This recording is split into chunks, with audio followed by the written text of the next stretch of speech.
No són soldats, són pacients, malalts dels jocs en línia, addictes a batalles virtuals inacabables, que la Xina ha decidit combatre amb disciplina militar. El Centre de Tractament d'Addicció a Internet, que depèn d'un hospital militar, és el primer que obté llicència clínica a la Xina per curar-la.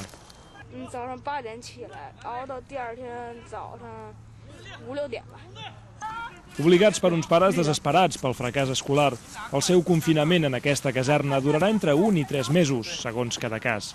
当父母亲都从孩子肯定几天不出去就让他出去一下吧，但这边不会再有那种事情发生吧？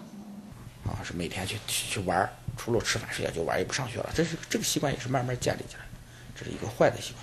我们通过军事化的训练，给他建立一个好习惯，来替代他这个坏习惯。 A més de disparar i formar, els pacients reben teràpies personalitzades, amb medicació o, en casos extrems, electroxocs.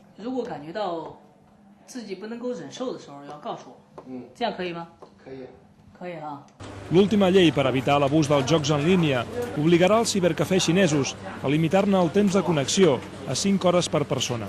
Jugar a matar-se en un camp de tir, en lloc de fer-ho en un cibercafè. Un tractament qüestionable que costa 800 euros al mes, és a dir, reservat per una minoria dels 2 milions d'addictes a internet que es calcula que hi ha a la Xina. Sergi Vicente, TV3, Pequín.